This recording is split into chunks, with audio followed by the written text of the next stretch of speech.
Hi friend, మనం ఈరోజు home loan కోసం పూర్తి వివరాలు తెలుసుకుందాం. Home loan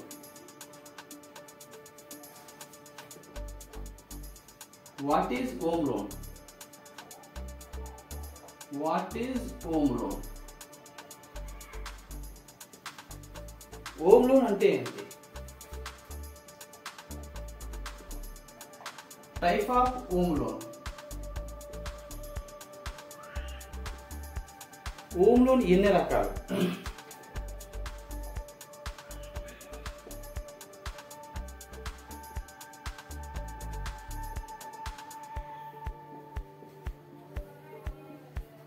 best bank in interest, rate of interest. Best bank. తక్కువ ఇంట్రెస్ట్ లో ఉన్న బ్యాంకులు ప్రెసెంట్ ఏవే వేస్తున్నాయి, దానికోసం మాట్లాడతాం.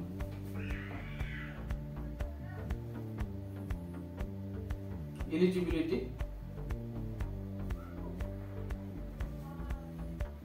Documents,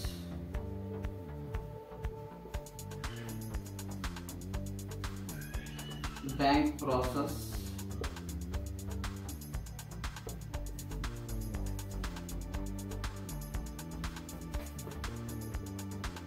EMI calculation. ఓకేనండి. What is home loan? Type of home loan, best banking, rate of interest, eligibility, documents, bank process, EMI calculation. ఈ 7 టాపిక్ల కోసం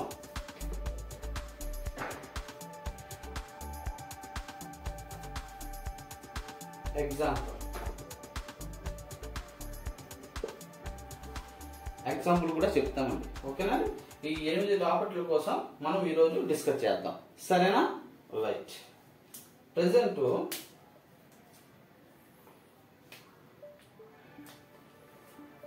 అర్థమవుతుందండి. Present first what is home loan? Home loan అంటే ఏంటండి? హోమ్ లోన్ అంటే బ్యాంకులు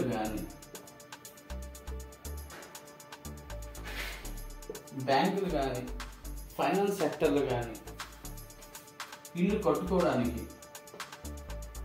ఓకేనండి, ఇల్లు కట్టుకోవడానికి ఇవ్వబడే లోన్ హోమ్ లోన్ అంటారండి. రైట్. ఇప్పుడు టైప్ ఆఫ్ హోమ్ లోన్. అంటే హోమ్ లోన్లో ఇప్పుడు చెప్పిందే అవే ఉంటాయి.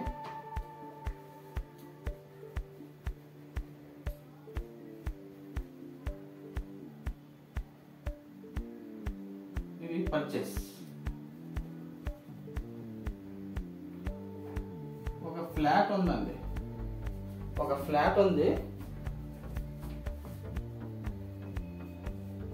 ఇండివిజువల్. ఒక ఫ్లాట్ ని చూశారు, ఇండివిజువల్ హౌస్ ని చూశారు. ఇవి కొనుక్కోవడానికే హోమ్ లోన్ పర్చేస్ అంటారు. ఓకేనండి. రెండోది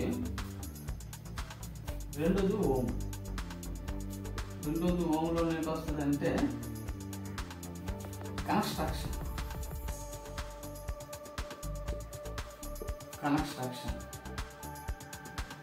ఓకేనండి. ఒక ల్యాండ్ ఉంది,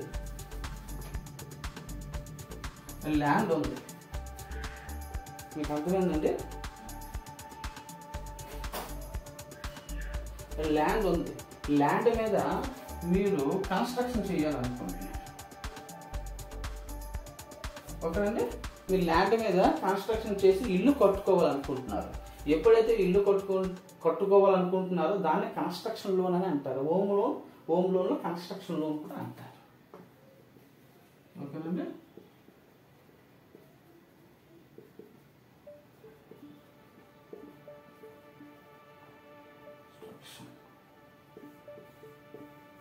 ఇప్పుడు ఫస్ట్ చెప్పాను, కన్స్ట్రక్షన్ చెప్పాను. ఇప్పుడు ప్లాట్ ప్లస్ కన్స్ట్రక్షన్ అంటే మీ దగ్గర ల్యాండ్ ఉంటే అలాగా ఓకే. మీరు ల్యాండ్ లేకపోతే ల్యాండ్ ప్లస్ కన్స్ట్రక్షన్, ఈ రెండింటికి కూడా లోన్ ఇస్తారండి. కన్స్ట్రక్షన్ ఇస్తారు, ప్లాట్ ప్లస్ కన్స్ట్రక్షన్ కూడా రెండింటికి ఇస్తారండి.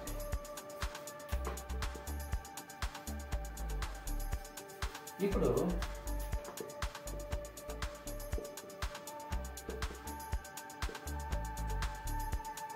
రెనోవేషన్ అండి.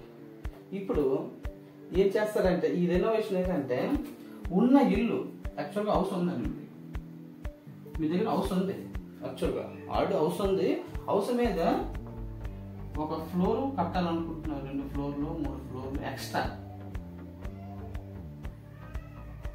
దీన్నే రెనోవేషన్ అంటారు.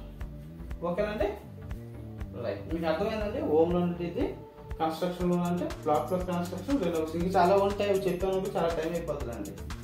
ఈ రోజుకి సరిపోతుంది టైప్ ఆఫ్ లోన్. ఓకేనండి, right.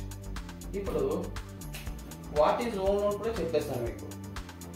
Type of home loan కూడా మీకు చెప్పేసినట్లే. ఓకేనండి, రైట్. ఇప్పుడు బెస్ట్ బ్యాంక్ది ఇంట్రెస్ట్. ఏ బ్యాంకులో ఇంట్రెస్ట్ తక్కువ ఇస్తుందండి అంటే ఓకేనండి. మధ్య మధ్యలో కట్ చేస్తాను, లేట్ అయిపోతుంది వీడియో అనేసి. ఓకేనా, రైట్. ఇప్పుడు బెస్ట్ బ్యాంక్ హోమ్ లోన్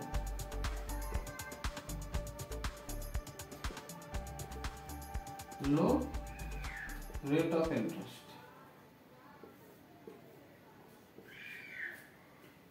అన్నిటికంటే తక్కువ ఏ బ్యాంకులు ఆఫర్ చేస్తున్నాయి హోమ్ లోన్కి? ఫస్ట్లో యూనియన్ బ్యాంక్ అండి. ఓకేనండి, union bank, bank of Maharashtra,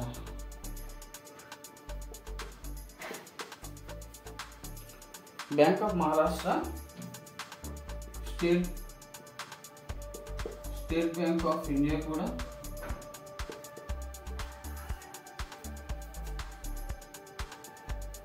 overseas bank,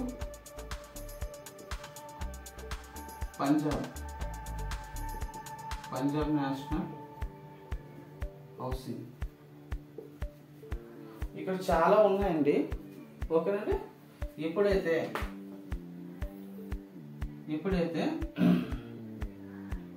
government, ఓకేనండి, ఇవి గవర్నమెంట్ బ్యాంకులు ఉంటాయి. ఇవన్నీ గవర్నమెంట్. ప్రైవేట్ అయితే హెచ్డిఎఫ్సి,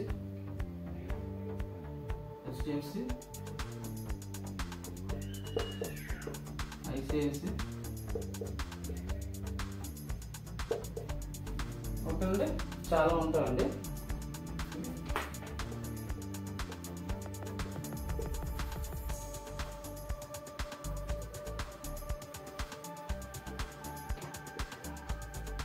కోటాక్ మహేంద్ర, కోటాక్ కూడా వస్తుంది. ఎన్బిఎఫ్సిలో నేను రికమెండ్ చేసేది ఏంటంటే ఎల్ఐసి, హౌసింగ్ ఫైనాన్స్. ఓకే, ఎన్బిఎఫ్సిలో నేను రికమెండ్ చేసేది ఎల్ఐసి. ఓకే, చాలా ఉంటాయి, అది పోసుకు ఉన్నాం అనుకో ఆల్రెడీ మనకు టైం అయిపోతుందండి. ఇది బాగా టైం తీసుకుంటుంది, మీరు రీసెర్చ్ చేసుకోండి. ఓకేనా, ఇప్పుడు మరి అన్నిటికీ తక్కువ కావాలి కదండి, మరి ఈ బ్యాంకులు ఎందుకు అనుకుంటారు? యాక్చువల్గా ఈ బ్యాంకులు ఆఫర్ చేసేది సివిల్ బాగుండాలండి, సివిల్ టాప్లో ఉండాలి. ఓకేనండి, తర్వాత గవర్నమెంట్ ఎంప్లాయీ ఉండాలి. ఓకేనండి, ప్రైవేట్ ఎంప్లాయీ అవుతుంది చెప్తున్నా, గవర్నమెంట్ ఎంప్లాయీ అయితే మీరు తప్పనిసరిగా ఈ బ్యాంకు రిఫర్ చేయండి. ఓకేనా, శాలరీ ఎక్కువ 1 లక్ష పైన ఉన్నది అనుకోండి శాలరీ, ఈ బ్యాంకు రిఫర్ చేయండి. ఎప్పుడైతే సివిల్ బాగుందండి, ఓకేనా, సివిల్ బాగుంది కానీ ప్రైవేట్ ఎంప్లాయీ, ఈ బ్యాంకుకి రిఫర్ చేయండి. ఓకే, ఇందులో కూడాను ఇందులో కూడా ఇంట్రెస్ట్ బాగా ఉంటుందండి, ఇంట్రెస్ట్ కూడా చాలా తక్కువే. ఓకేనా, ఎన్బిఎఫ్సిలో నేను ఎల్ఐసి ఎందుకు రికమెండ్ చేస్తున్నాను, ఎల్ఐసిలో రేట్ ఆఫ్ ఇంట్రెస్ట్ తక్కువ ఉంటుంది. ఓకే, ఇంకా చాలా ఉంటాయి, అవి ఇప్పుడు చెప్పుకున్నాం చాలా టైం అయిపోతుంది. ఇంట్రెస్ట్ అనేది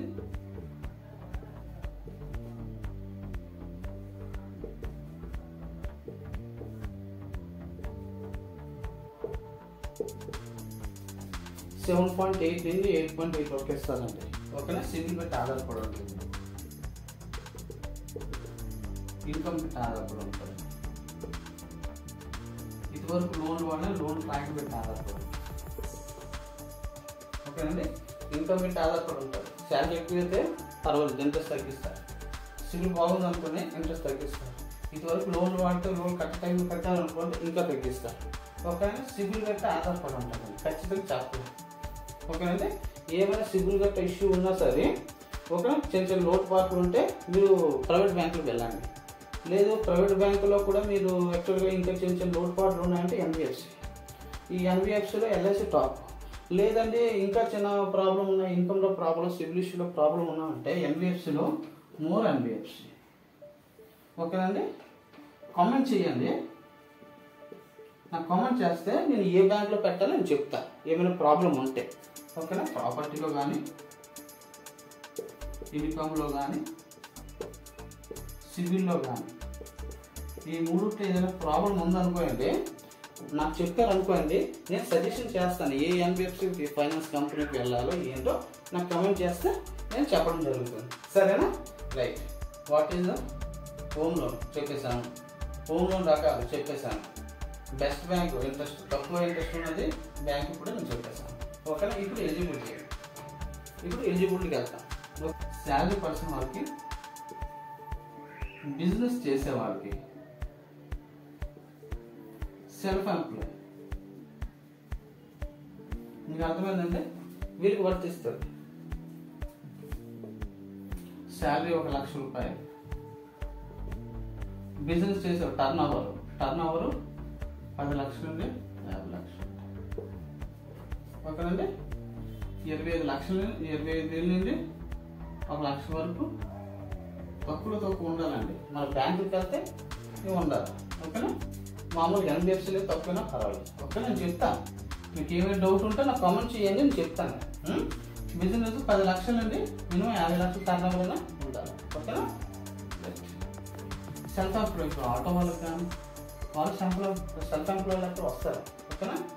సిఏ, ఆర్కిటెక్ట్, డాక్టర్. ఓకేనా. వీళ్ళందరూ కూడా ఇవ్వడం జరుగుతుంది. ఓకేనండి. ఎలిజిబిలిటీ ఇంతే ఉంటుందండి. డాక్యుమెంట్స్, మనకి డాక్యుమెంట్స్ ఏదైతే కావాలంటే ఫస్ట్ మనకి వచ్చేది ఆధార్ లింక్తో. దీని ముందు మార్టిగేజ్ లోన్ చేసేటప్పుడు, మార్టిగేజ్ వీడియో చేసేటప్పుడు ఇవన్నీ చెప్పాను ఆల్రెడీ, సేమ్ అవే వర్తిస్తుంది. Aadhaar link, mobile number.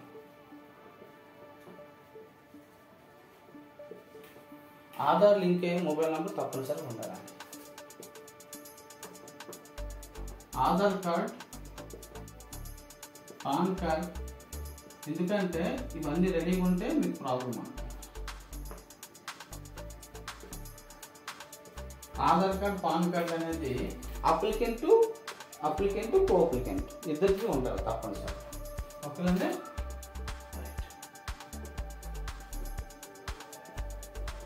Aadhaar, pan link ఇప్పుడు ప్రెసెంట్ అడుగుతున్నారండి, లింక్ ఉండాలి. ఓకేనా. ఆధార్కి పాన్కి లింక్ ఉండాలండి. ఆల్రెడీ అయిపోద్ది 90%. మీరు ఒకసారి చెక్ చేసుకోండి అవుతుందో లేదు, లింక్ అయిందో లేదు. ఓకేనండి. జీమెయిల్ ఐడి అడుగుతారండి. జీమెయిల్ ఐడి మీ మొబైల్లో యాక్చువల్గా తప్పనిసరిగా ఉంటుంది, మీకు తెలియకపోవచ్చు కానీ జీమెయిల్ ఐడి పక్కగా ఉంటుంది. ఓకేనా. లోను శాంక్షన్ అయ్యేప్పుడు తప్పనిసరిగా జీమెయిల్ అడుగుతారండి. నెక్స్ట్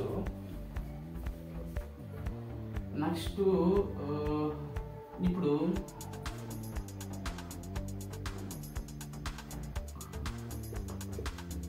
కరెంట్ అడ్రస్ ప్రూఫ్ అండి.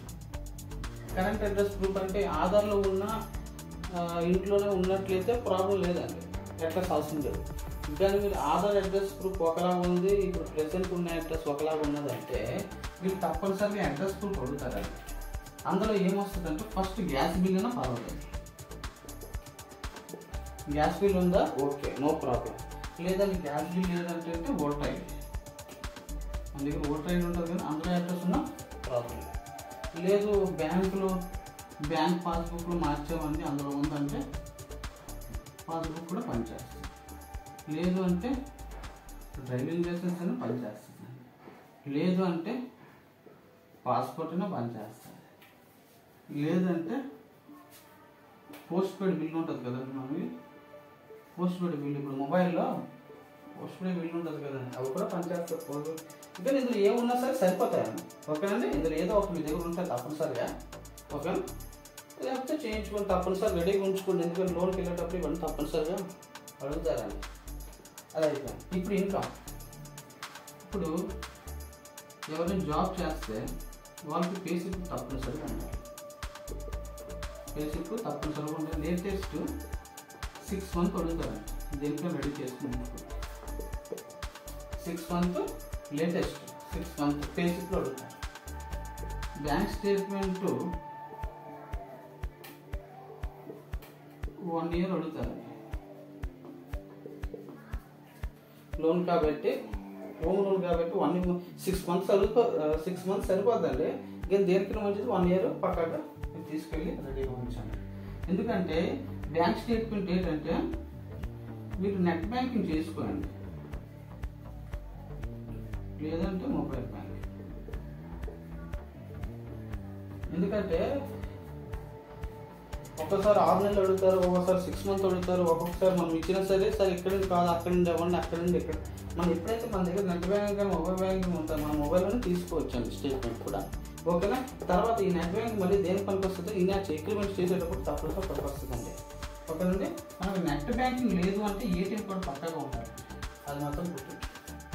నెట్ బ్యాంకింగ్ లేదంటే ఏటీఎం ద్వారానే మనం ఈ నెట్స్ అనేది చేయాలి. ఈ నెట్స్ వాడతారు. లాస్ట్ డిజిటల్గా అగ్రిమెంట్ ఉంటుంది కదండి, ఈ నెట్స్ తప్పనిసరిగా ఉంటుందండి. ఓకేనా, లేదంటే చెక్కులు కూడా ఉండాలండి. చెక్కు తప్పనిసరిగా ఉండాలి. చెక్ అప్లై చేసుకోండి. చెక్ లేకపోతే ఎందుకంటే వాళ్ళకి ఈనాచ్ కోసం ఒక 3 or 6 తీసుకుంటారు. కొన్ని బ్యాంకులు 3, కొన్ని బ్యాంకులు 6 తీసుకుంటారు. ఈ చెక్ లేకపోతే చెక్ కూడా అప్లై చేసుకోండి. చెక్ లేకపోతే ఇబ్బంది అయిపోతుంది. ఇప్పుడు ప్రెసెంట్ ప్రతి ఒక్కరు కూడాను చెక్ అడుగుతున్నారు ప్రతి బ్యాంక్కి. ఒకవేళ చెక్కులు మాత్రం మర్చిపోకండి. రైట్, పేసిప్ అయిపోయింది, బ్యాంక్ స్టేట్మెంట్ అయిపోయింది. ఒక ఫామ్ సిస్టమ్ ఉండాలండి. ఓకేనండి, ఫామ్ సిస్టమ్ తప్పనిగా సరిగా ఎంప్లాయీస్కి జాబ్ హోల్డర్స్కి తప్పనిసరిగా ఉండాలి. ఎందుకంటారా, వింటేజ్ శాలరీ స్లిప్లో డేట్ ఆఫ్ జాయినింగ్ ఉంటే ప్రాబ్లం లేదండి. డేట్ ఆఫ్ జాయినింగ్ ఒక 2 years 3 years ఉన్నదంటే ప్రాబ్లం లేదు. లేదు అంటే దేనికైనా మధ్య ఫామ్ సిస్టమ్ రెడీ చేసి ఉంచుకోండి, అవసరం ఉంటుంది. డేట్ ఆఫ్ జాయినింగ్ ఉంటే ప్రాబ్లం లేదు, కాకపోయినా ప్రాబ్లం లేదు, ప్రాసెస్ చేస్తారు, ఆగితే తాగదు అదమ్మా. అయితే ఇప్పుడు ఈ జాబ్ హోల్డర్ చెప్పామంటే బిజినెస్ వాళ్ళకి చెప్పాలి కదండి. బ్యాంకుల్లో అయితే జిఎస్టీ కంపల్సరీ ఉండాలండి. జిఎస్టీ ఐటీఆర్ కంపల్సరీ ఉండాలి. బ్యాంకులో మనం అప్లై చేయాలి అంటే మనం జిఎస్టీ ఐటీఆర్ లేకపోతే బ్యాంక్ వెళ్ళద్దు. లేదు అంటే ఎన్బిఎఫ్సికి వెళ్ళిపోయింది. ఒకవేళ జిఎస్టీ ఐటీఆర్ ఉంటేనే బ్యాంకుకి వెళ్ళాలి, లేకపోతే లేదు. Trade licence, labour licence. ఓకేనండి, వింటేజ్ 1 year to 3 years. ఓకేనండి, బ్యాంక్ వాళ్ళు 3 సంవత్సరాలు అడుగుతారండి, ఎన్బిఎఫ్సీలు 1 year అయినా పర్వాలేదు. ఓకే, అది మాత్రం గుర్తుంచుకోండి.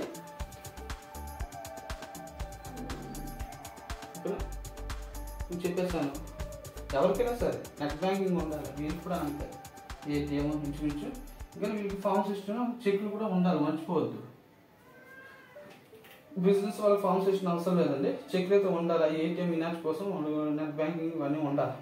ఓకేనండి, బ్యాంక్ స్టేట్మెంట్ కూడా వీళ్ళు కూడా 1 year అడుగుతారండి. 1 year ఉంచుకోండి. మీకు చెప్పాను కదా, నెట్ బ్యాంక్ చేస్తే మనకు ప్రాబ్లం ఉండదు. అది ఓకేనండి. ఇంకేమైనా డౌట్లు ఉన్నావా? ఇవన్నీ ఇంకా చెప్తున్నాను, ఇంకేం మర్చిపోయానండి. ఇది ప్రాపర్టీ. ఇది అయిపోయిందండి ప్రాపర్టీ. ప్రాపర్టీలో ఏంటి అడుగుతారండి? ప్రాపర్టీలో ఏం అడుగుతారు? Link document.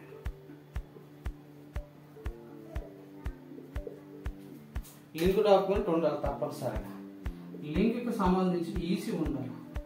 ఈసీలో ఎవరి నుండి ఎవరికి వచ్చింది మొత్తం అన్ని వివరాలన్నీ అందులోనే ఉంటుంది. Updated online EC. ఓకేనండి. ప్లాను ప్రొసీడింగ్ ఉండాలండి. ఓకే అండి. ప్లాను ప్రొసీడింగ్ ఉండాలి. హౌస్ ట్యాక్స్ చదువుతారండి. ఎందుకంటే అది ఎవరి పేరు మీద వచ్చింది ఏంటి, ప్రెసెంట్ వాళ్ళ పేరు మీద ఉందా, వేరే వాళ్ళ పేరు మీద ఉందా, ఇంకేమైనా అప్డేట్ చేయవలసింది ఉందా లేదు. ఓకేనండి. ఉంటే హౌస్, లేకపోతే లేదు. ఇప్పుడు బిల్డర్ మనకి ఇచ్చేటప్పుడు అది ఎవరి పేరు మీద చూడాలి కదా. హౌస్ ట్యాక్స్ అవర్ పేరు దేనికి మంచిది అన్ని ఉంచుకోండి. House tax power bill. ఓకేనా. కన్స్ట్రక్షన్కి అవసరం ఉండదండి, కొన్ని కొన్నింటికి ఉపయోగపడతాయి. ఓకేనా. ఉంటే ఓకే, లేకపోతే లేదు. మిగతా EC, plan, house tax, power bill after EC ఉంటుంది. ఓకేనండి. ఇప్పుడు ఖర్చులు ఏమేమి అవుతాయి హోమ్ లోన్లో? ఖర్చులు ఏమేమి ఉంటాయండి? లాగిన్ ఫీజు అవుతుందండి. లాగిన్ ఛార్జ్ తీసుకుంటారండి. 1000 రూపాయల నుండి 8000 ఉంటుందండి. ఒక్కొక్క బ్యాంకులో ఒక్కొక్కలాగా ఛార్జ్ చేస్తారు. ఇది మనం ఖచ్చితంగా చెప్పలేము. ఏ బ్యాంకు చాలా ఉంటాయి కదా. ఎన్బిఎఫ్సిలో ఒకలాగా ఉంటుంది, బ్యాంకులో ఒకలాగా ఉంటుంది. తర్వాత లాగిన్ తర్వాత మనకి వచ్చేవి ఇంకేముంటాయంటే అగ్రిమెంట్ ఛార్జీలు ఉంటాయండి. అగ్రిమెంట్ ఛార్జెస్ మన లోన్ అంగీకరిస్తున్నట్లే అగ్రిమెంట్ కోర్టుకి వెళ్ళి వాళ్ళ ఫామ్ తీసుకొస్తారు. ఒక 100-200 పేజీలు ఉంటాయి అందులో. ఆ అగ్రిమెంట్ సైన్ కూడా అమౌంట్ అది తీసుకుంటాం. ఓకేనండి. 3000 నుండి 5000 వరకు ఉంటుందండి. రెడీ చేసుకోండి. ఓకేనండి. తర్వాత ఎమోడిటీ ఉంటుందండి. ఎమోడిటీ ఉంటుంది. ఈ ఎమోడిటీ కూడాను ఖర్చు ఉంటుందండి. దానికి ఇప్పుడు 0.5 అనుకుంటాను. ఈ లోన్ అమౌంట్ ఉంటే అంత % తీసుకుంటారండి. ఓకే, నేను ఖచ్చితంగా చెప్పలేను. ఇప్పుడు ప్రెసెంట్ అయితే అప్పుడు వాళ్ళు వివరంగా చెప్తారు. 3 ఖర్చులు ఉంటాయండి. రెడీ చేసుకుంటే అమౌంట్ కూడా login charge, agreement charge, amount charges ఉంటాయి. ఈ ఛార్జ్ తప్ప వేరే ఛార్జీలు కూడా అవసరం ఉంటుంది. బ్యాంక్ ఇంకా సరిపోతుంది. ఏమైనా ఉన్నా నాకు కమెంట్ చేయండి. నాకు కమెంట్ చేశారు అనుకో, నా ఛానల్ కింద కమెంట్ ఆప్షన్ ఉంటుంది. నాకు కమెంట్ చేశారు అనుకో, సరే ఉండే పరిస్థితి ఏ బ్యాంక్ వెళ్ళమంటారంటే నేను బ్యాంక్ సజెషన్ ఇస్తాను. మీకు ఏది సూటబుల్ బ్యాంకు అది నేను సజెషన్ ఇస్తాను. బ్యాంకులో ఏమైనా ప్రాబ్లం వచ్చినా, డాక్యుమెంట్లో ఏమైనా చిన్న ప్రాబ్లం వచ్చినప్పుడు ఎన్బిఎఫ్సిలో నేను సజెషన్ చేస్తాను. ఓకేనండి. అది ఏమైనా చిన్న ప్రాబ్లం ఉన్నా నాకు చెప్పండి. ఓకేనా. రైట్. ఒకసారి ఎక్కించుకోండి, మర్చిపోతారు. ఒకసారి ఎక్కించుకోండి. ఇవన్నీ తప్పనిసరిగా ఉంటేనే మీరు హోమ్ లోన్కి వెళ్ళండి. ఇందులో ఏ డాక్యుమెంట్ లేకపోయినా సరే మాకు చాలా లేట్ అయిపోద్దండి. ప్రాసెస్ అనేది మీకు ఇంచుమించు 7 days అయిపోవాలి. 7 days అయిపోద్ది. పర్ఫెక్ట్గా డాక్యుమెంట్ ఉంటే 7 రోజులు అయిపోద్దండి. లేదు 7 రోజులు కాస్త లేట్ అయింది అంటే 30 days అయిపోతుంది. డాక్యుమెంట్ పర్ఫెక్ట్గా ఉంటే ఎక్కువ రోజులు అవ్వండి. నేను చెప్పడానికి అదే కారణం. మీకు ఇవన్నీ ఎక్స్ప్లెయిన్ చేశాను అనుకోండి, మీకు అర్థమవుతాయి ఏమి ఉండాలి ఏంటి. ఎందుకంటే మన జీవితంలోనే పెద్దలోనే హోమ్ లోన్ చాలా పెద్దలోనే అండి. ఇంచుమించు డ్యూరేషన్ అనేది మనకి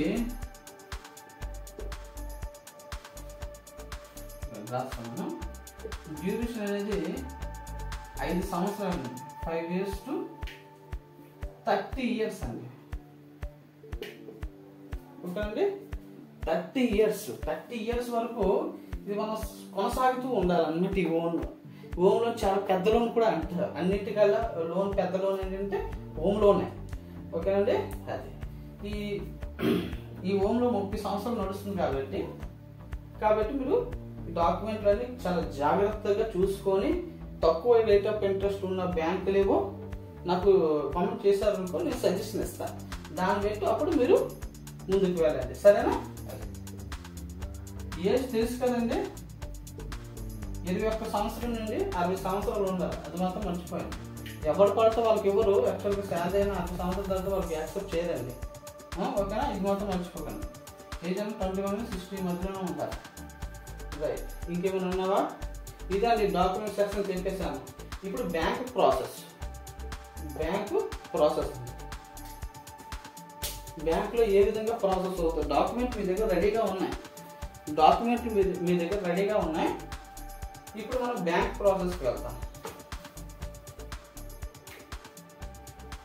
బ్యాంకులో ప్రాసెస్ ఏమవుతుంది? ఇవన్నీ డాక్యుమెంట్లు రెడీ చేసుకున్నారండి. ఓకేనండి. ప్రాసెస్ ఏమవుతుంది? ఫస్ట్ ఆల్ డాక్యుమెంట్ కలెక్ట్ చేస్తారండి మీ దగ్గర.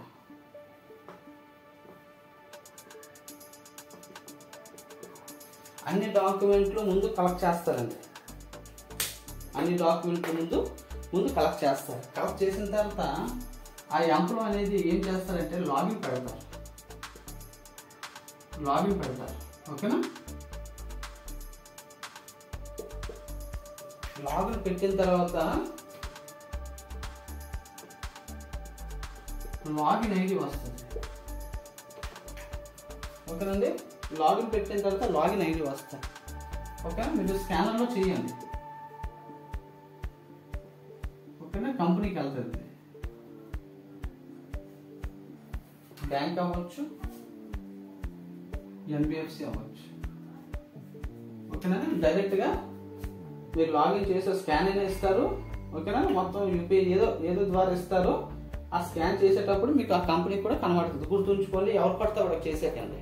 మళ్ళీ ఏంటి మీకు డబ్బులు ఇవ్వండి మేము చేసేస్తాం అలా కాదు. వాళ్ళు మీరు ఏం చేస్తారంటే వాళ్ళు లాగిన్ లింక్ పంపిస్తే పే చేశారనుకో ఆ పేమెంట్లోనే తెలుస్తుంది అనమాట. ఓకేనా? లేకపోతే వేరే వాళ్ళకి మీరు డబ్బులు కట్టించారనుకో ఫ్రాడ్ కూడా జరుగుతుంది. ఇది గమనించవలసిన విషయం. లాగిన్ ఉంచేమో చాలా జాగ్రత్త. డబ్బులు వేసుకున్నాను కాబట్టి ఆలోచించేవాళ్ళు. రైట్. లాగిన్ అయిపోయిందండి. ఎప్పుడైతే ఈ లాగిన్ అయిపోయిన తర్వాత నెక్స్ట్ ఎట్లుంటుందంటే క్రెడిట్ డిపార్ట్మెంట్కి వెళ్తుందండి. ఇది క్రెడిట్ డిపార్ట్మెంట్కి వెళ్తుంది. క్రెడిట్ డిపార్ట్మెంట్కి వెళ్తే వాళ్ళు మీ దగ్గరకు వస్తారు. వాళ్ళు వచ్చి ప్రాపర్టీ చెక్ చేస్తారు.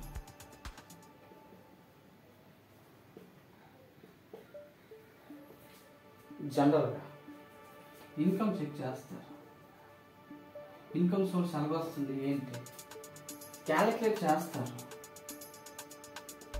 మీరు ఈఎంఐ కట్టగలరా లేదా, ఏ కంపెనీలో చేస్తున్నారు వాళ్ళ దగ్గరికి వెళ్ళేసి వెరిఫై చేస్తారు. మీరు చేస్తున్నారా లేదా, రియలా ఫేకా. ఓకేనండి. రియలా ఫేకా తెలుసుకోవడానికి ఈ క్రెడిట్ డిపార్ట్మెంట్ అనేది వెళ్తారు. ఇది జెన్యూనా కాదా కరెక్ట్ చేస్తున్నారు. క్రెడిట్ డిపార్ట్మెంట్ ఎప్పుడైతే క్రెడిట్ ఓకే చేస్తారు అనుకోండి, ఆల్ జెన్యూన్ అని చెప్పారు అనుకోండి, క్రెడిట్ డిపార్ట్మెంట్ వచ్చిన తర్వాత చేసిన తర్వాత నెక్స్ట్ లీగల్కి ఇనిషియేట్ చేస్తారండి.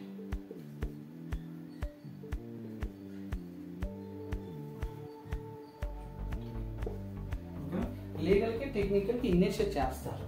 ఎప్పుడైతే ఈ ఇనిషియేట్ చేస్తారో వీరికి రిక్వెస్ట్ అనేది వెళ్తుంది. వాళ్ళు ఏం చేస్తారు, ఒక రిపోర్ట్ ఇస్తారు. లీగల్ రిపోర్ట్ ఇచ్చిన తర్వాత అప్పుడు ఇంజనీర్ వెళ్తాడు.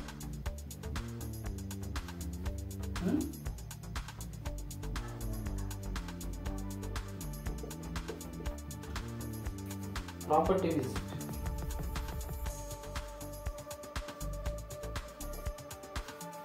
మీకు అర్థమైందండి. టెక్నికల్ వచ్చేసి లీగల్ ఓకే అయిపోయిన తర్వాత టెక్నికల్ వాళ్ళు మీరు ఇంటి దగ్గరికి వస్తారు, హౌస్ విజిట్, ప్రాపర్టీ విజిట్కి వెళ్తారు. యాక్చువల్గా వెళ్ళిన తర్వాత వాల్యూ ఉంటుంది 100%కి వీళ్ళు డిసైడ్ చేస్తారు. 16 నుంచి 80% ఇస్తారండి వాల్యూ పెట్టి. ఓకేనండి. 60% నుండి 80% ఇస్తారు. వాల్యూ పెట్టి ఉంటుంది. ప్రాపర్టీ వాల్యూ ఎలా ఉంటుందో అంటే యాక్చువల్గా ఏంటంటే మీకు వాల్యూ 10 లక్షలు అనుకోండి, మీకు ఇందులో 7 లక్షల నుండి 8 లక్షలు ఇస్తారు. ఓకేనండి.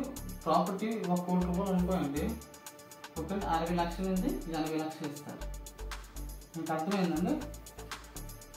ఇది ఉంటుంది 60-80% అనేది మీకు లోన్ అనేది ఇస్తారు. ఓకేనండి. అలాగే చెప్పేసి ఇన్కమ్ మీకు ఎలిజిబిలిటీ ఎంత వచ్చింది, ప్రాపర్టీ ఎంత 1 కోటి రూపాయలు అండి. ఓకేనా. ప్రాపర్టీ 1 కోటి రూపాయలు అండి. ఎలిజిబిలిటీ ఎంత వచ్చిందండి, 50 లక్షలు వచ్చింది. 1 కోటి రూపాయలు ప్రాపర్టీ ఉన్న 50 లక్షలు ఎలిజిబిలిటీ అవుతుంది. 50 లక్షలు శాంక్షన్ చేస్తారు, కోర్టు కాదు. ఇన్కమ్ చెక్ చేస్తారు, ప్రాపర్టీ చెక్ చేస్తారు. ఇంత తక్కువ ఏందో తీసుకుంటారు, తక్కువ ఇది. ఓకేనా. ఎగ్జాంపుల్ అదే 1 CR ఇన్కమ్ అనుకోండి, ప్రాపర్టీ ఒక 50 లక్షలు అనుకోండి, ప్రాపర్టీ చెక్ చేస్తారు, ప్రాపర్టీ లెక్క ఇస్తారు. ఇందులో ఏది తక్కువ ఉంటే అదే ఇస్తారండి. మీకు అర్థమైందంటే ఇది మాత్రం గుర్తుంచుకోండి. నాకు 1 కోటి రూపాయల ప్రాపర్టీ అండి, నాకు 1 కోటి రూపాయలు ఇవ్వకుంటే 50 లక్షలు అంటే ఇంత తక్కువ వచ్చిందంటే వాళ్ళు ఏం చేస్తారంటే ఎలిజిబుల్ కూడా చెక్ చేస్తారు కదా. మీరు ఈఎంఐ కట్టగలరు లేదంటే ఈఎంఐ మేము కదా ఇంచుమించు అది 1 కోటి రూపాయలకి అంటే ఇంచుమించు 1,00,000-1,50,000 ఉండాలి. ఇంచుమించు దగ్గర 1,00,000-1,50,000 ఇంచుమించు ఎక్కువ ఉంటేనే అప్పుడు ఇస్తారు. మీ శాలరీ 30,000 50,000 అంటే ఏ విధంగా ఇస్తారు, 1 కోటి రూపాయలు కట్టారు కదా. మీకు అర్థమైందంటే ఇప్పుడు ఎంతవరకు వచ్చింది, లీగల్ అయిపోయింది. ఓకే. టెక్నికల్ లీగల్ ఓకే అయిపోయిందండి. లీగల్ ఓకే చేశారు, టెక్నికల్ కూడా వాల్యుయేషన్ ఓకే చేశాడండి. ఓకేనండి. నెక్స్ట్ లీగల్ టెక్నికల్ అయిపోయింది. లీగల్ టెక్నికల్ అయిన తర్వాత శాంక్షన్ వస్తుందండి. అది ప్రీవియస్ శాంక్షన్ అంటారు. ఓకేనండి. అప్పుడు మీకు పంపిస్తారు అంటే శాంక్షన్ వచ్చిన ఆల్రెడీ పంపిస్తారు, మీరు అందులో చెక్ చేస్తారు. చెక్ చేసి సార్ లోన్ అమౌంట్ తక్కువ ఉంది కొద్దిగా పెంచండి, ఏదో కొన్ని కరెక్షన్ ఉంటాయి. ఓకేనండి. ప్రీ శాంక్షన్లో కరెక్షన్లు ఉంటాయి, అందులో మార్పులు చేర్పులు ఇంకా తక్కువ వచ్చింది సార్, మేము ఎలాగైతే ఎలాగవుతుంది, మాకు అమౌంట్ సరిపోతే కొద్దిగా పెంచండి, 1 లక్ష 2 లక్షలు 3 లక్షలు ఏదో కొద్దిగా రిక్వెస్ట్ చేస్తే అవకాశాలు ఉంటాయి. దీని మీద మీకు అర్థమైంది, దీని మీద అవకాశాలు ఉంటాయి. దీని మీద పెంచడానికి అవకాశాలు ఉంటాయి. ఓకేనా. మీరు మాట్లాడిన తర్వాత వాళ్ళు ఒప్పుకున్న తర్వాత ఫైనల్ శాంక్షన్ ఉంటుంది. ఇదే ఫైనల్ శాంక్షన్. ఇది ప్రీ శాంక్షన్. ఇది అంతా మనం మోడిఫికేషన్ చేసిన తర్వాత అంతా ఓకే అయిపోయిన తర్వాత మీరు ఒప్పుకున్న తర్వాత ఫైనల్ శాంక్షన్ వస్తుంది. ఎప్పుడైతే ఫైనల్ శాంక్షన్ వస్తుందో ఓకేనండి మీరు ఓకే అయిపోతారు. ఓకే అయిపోయిన తర్వాత ఫైనల్ శాంక్షన్తో ఓకేనండి నాకు సరిపోయింది ఓకే మీ ఇద్దరు డీల్ కుదుర్చుకున్న తర్వాత అగ్రిమెంట్కి సైన్ చేయాలి. మీరు వస్తారు అప్పుడు బ్యాంక్ విజిట్.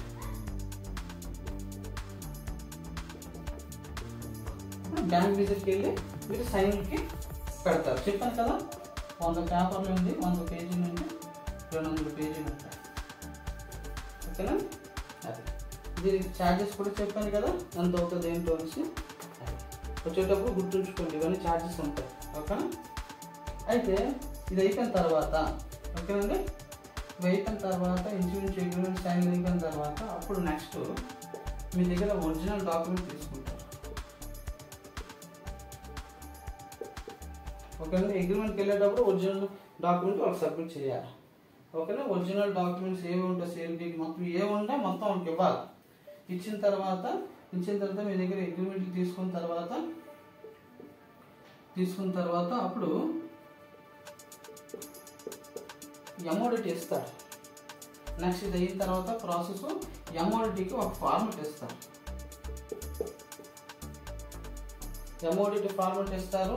ఆ ఎమోడిటీలోని లోన్ అమౌంట్, మీ పేరు, ఊరు, ప్రాపర్టీ హద్దులు మొత్తం A to Z అన్నీ ఉంటాయి అందులో. ఓకేనా? ఈ ఎమోడిటీ ఒక ఫార్మెట్ ఇస్తే వాళ్ళు ఏం చేస్తారంటే వాళ్ళ యొక్క కంపెనీ బ్యాంకు కానీ NBFC కానీ ఆ పేరులో టైప్ చేసుకుని సో లోన్ అమౌంట్ ఎంత వస్తుంది, మొత్తం అంతా A to Z అందులో ఉంటుంది అనమాట ఎమోడిటీలో. ఓకేనండి? ఎప్పుడైతే ఎమోడిటీ మీరు ఎమోడిటీ చేయించడానికి వెళ్ళారు, అప్లై చేశారు, 1 day లేదంటే 2 days 2 రోజులు పడుతుంది. ఓకేనండి? ఎమోడిటీ వచ్చిన తర్వాత వెంటనే మీరు బ్యాంక్కి వెళ్ళిపోకండి. ఎమోడిటీ ఆఫ్టర్ ఎమోడిటీ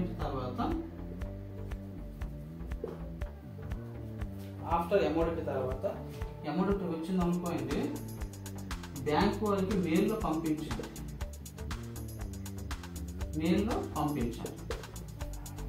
లేదు వాట్సాప్లోనో వాళ్ళు ఇచ్చారు అనుకోండి, వాట్సాప్ పంపించండి. ఓకే, వాళ్ళకి ప్రాసెస్ ఉంటుంది. ఓకేనండి? ఎప్పుడైతే పంపిస్తారో అప్పుడే ఆఫ్టర్ ఈసీ ఉంటుంది. ఫస్ట్ ఈసీ ఇస్తారా, ఆఫ్టర్ ఈసీ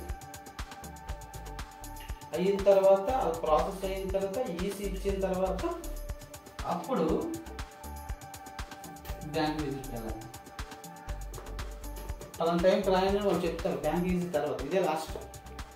బ్యాంక్ విజిట్ అయిపోయింది అనుకో, బ్యాంక్ విజిట్కి వచ్చిన తర్వాత ఎప్పుడైతే ఓకేనా శాంక్షన్ అయిన తర్వాత చెక్ ప్రిపేర్ అయిపోద్దండి. అగ్రిమెంట్ ఉంటుందా, అక్కడ ఒరిజినల్ డాక్యుమెంట్ ఇచ్చిన తర్వాత మనకి ఇక్కడ చెక్ ప్రిపేర్ అయిపోద్ది మరుసటి రోజు. నెక్స్ట్ డే ఒరిజినల్ డాక్యుమెంట్ ఇచ్చిన తర్వాత మరుసటి రోజునే ఇంక అమౌంట్ ఇస్తారు. అమౌంట్ ఇచ్చిన వెంటనే మనకి చెక్ అనేది ప్రిపేర్ అయిపోతుంది, ప్రింట్ అయిపోతుంది చెక్ అనేది. ఓకేనా? చెక్ ప్రింట్ అయిన తర్వాత మనం అమౌంట్కి వెళ్తాం. ఓకేనండి?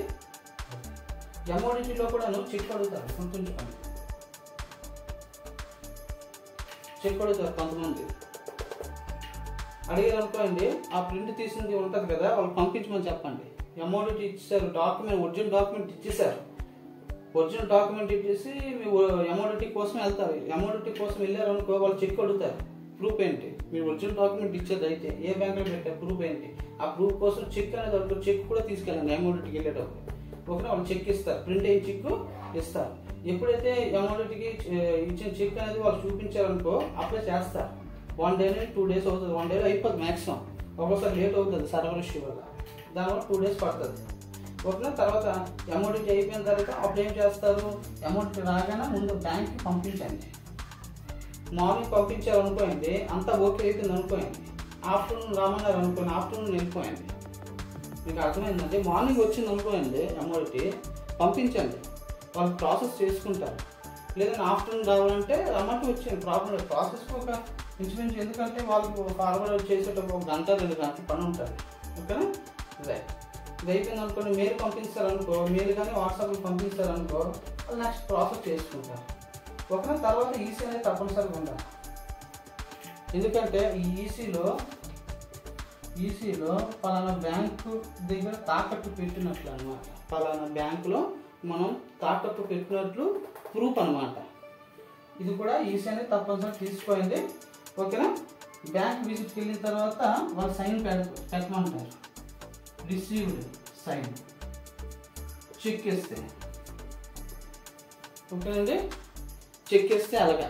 ఓకే, చెక్ ఇచ్చారనుకోండి, సైన్ పెడతారు. ఓకేనా? పెట్టిన తర్వాత అప్పుడు చెక్ మీకు హ్యాండ్ అవుట్ చేస్తారు. 1 to 2 days మనకి క్లియర్ అయిపోతుంది.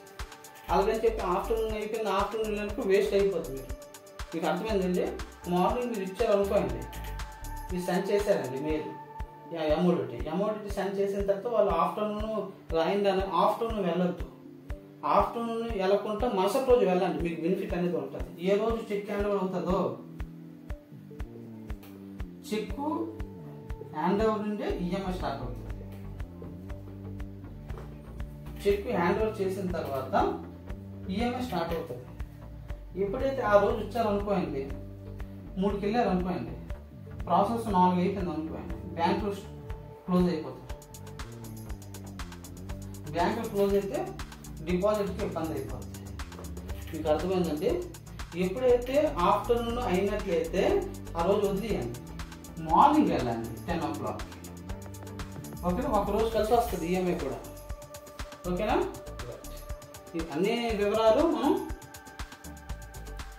అన్ని వివరాలు చెప్పినట్లే, ఇంకేమీ లేదు ఇందులో. ఓకేనండి? చాలా పెద్ద ప్రాసెస్. బ్యాంక్ హోమ్ లోన్ అంటే ఒక్కోసారి 30 రోజులు అవుతాయి, 30 days. ఎందుకు అవుతుందో చూసారా ఎంత ఉందో ఇందులో మ్యాటర్. ఇవన్నీ డాక్యుమెంట్ కరెక్ట్గా ఉన్నట్లయితే మీకు చెప్పారు కదా 7 days అయిపోతుంది. దీనికి ఇన్ని డాక్యుమెంట్లు ఉంటాయి, అందుకే చాలా ప్రాసెస్ లేట్ అవుతుంది. పెద్ద లోన్ కూడా చాలా పెద్ద బిగ్ లోన్ అంటారు దీన్ని. 30 నుండి 40 సంవత్సరాల వరకు అంటే ఆ సమస్య కదా. ఇది బ్యాంక్ ప్రాసెస్ అండి. మీకు వీడియో బాగా ఉన్నట్లయితే సబ్స్క్రైబ్ చేయండి. ఏమైనా డౌట్లు ఉంటే నాకు కామెంట్ చేయండి మర్చిపోకండి. రైట్, ఇప్పుడు 10 లక్షలు మనం లోన్ తీసుకున్నాం. ఓకేనండి? 10 లక్షలు లోన్ తీసుకుంటే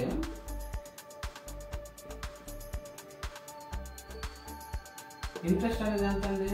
ఒక 10% వేసుకోండి.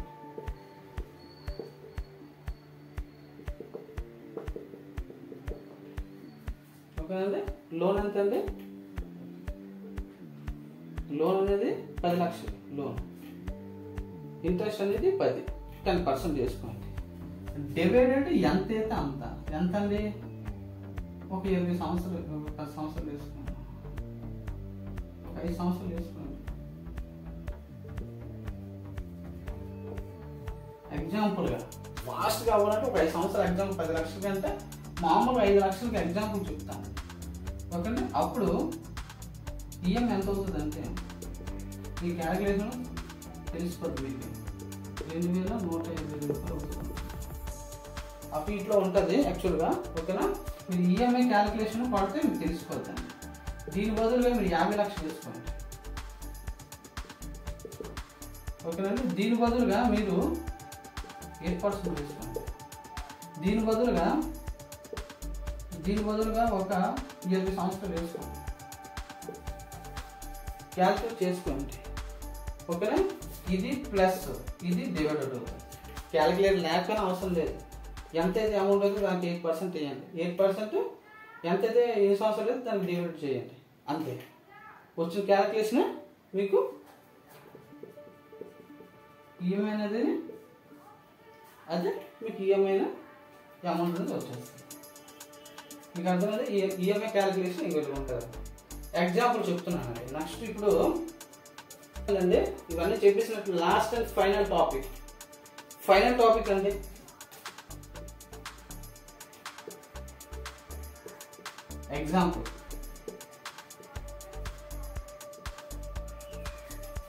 ఎగ్జాంపుల్ అండి.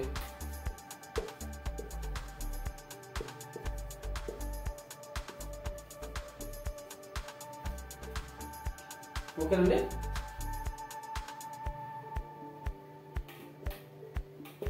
హోమ్ లోన్ అండి. ముగ్గురు పెట్టుకుంటున్నారు హోమ్ లోన్.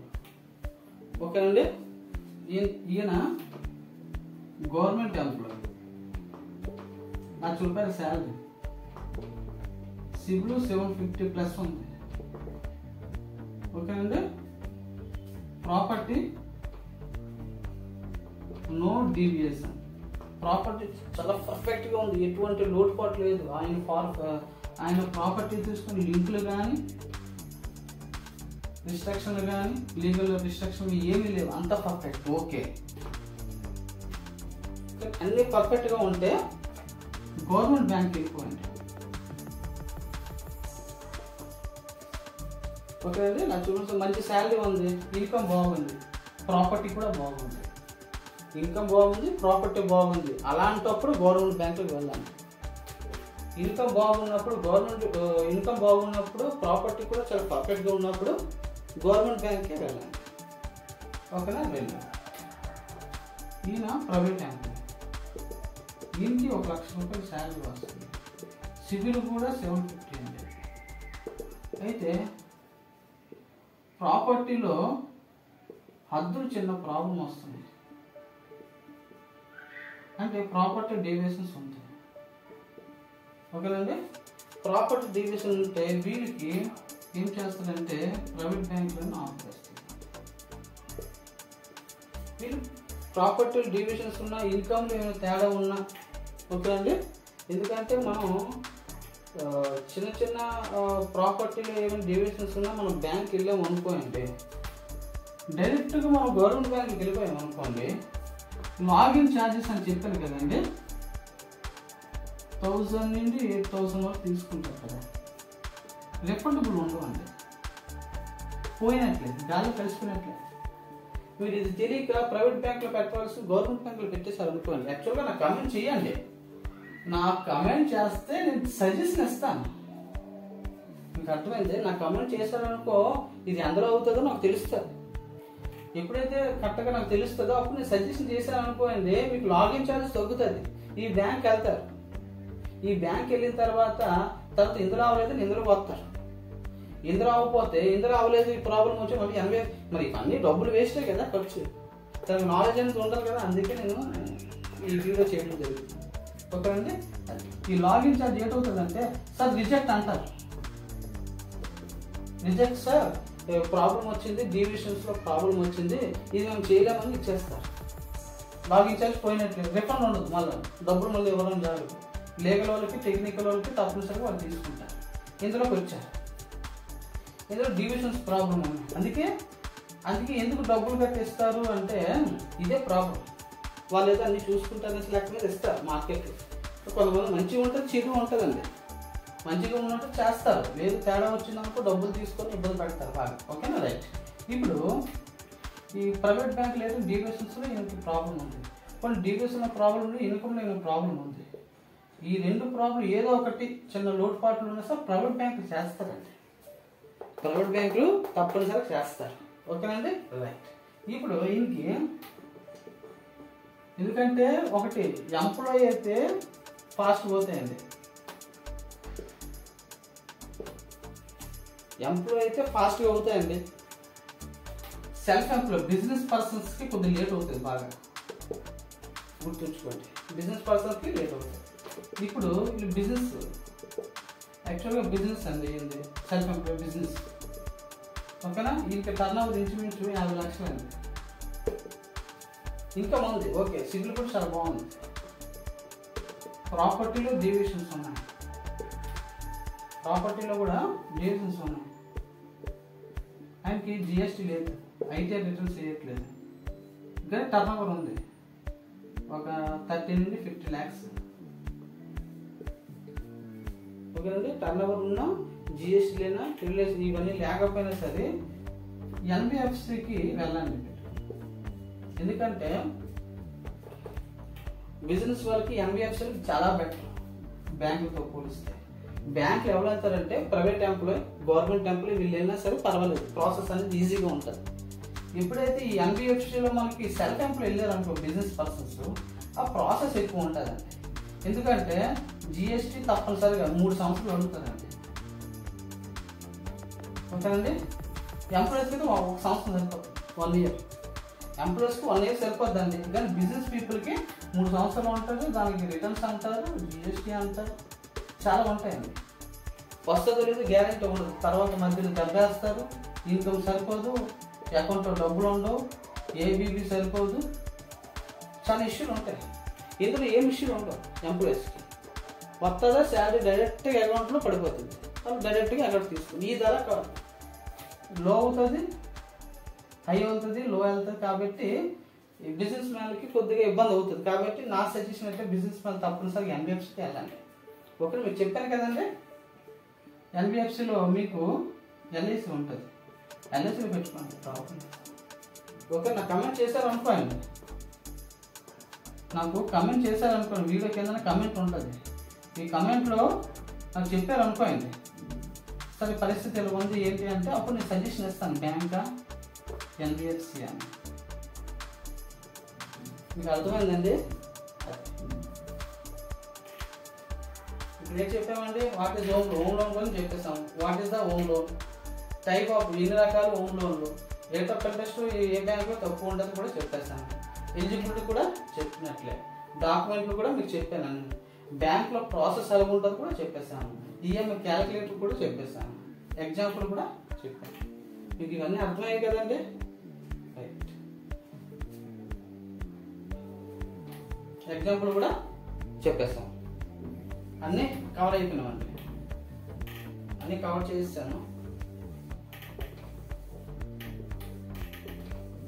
ఇందులో ఏ డౌట్ ఉండదండి, మీకు ఇంచు పూర్తి వివరాలతో సహా మీకు ఎక్స్ప్లెయిన్ చేశాను. మీకు అర్థమైందంటే ఇందులో ఏమైనా డౌట్ ఉంటే నాకు కమెంట్ చేయండి, ఓకేనండి? మీరు కమెంట్ చేశారు అనుకోండి, ఆ టాపిక్ కోసం మనం డిస్కస్ చేద్దాం. Okay friend, thank you friend, bye.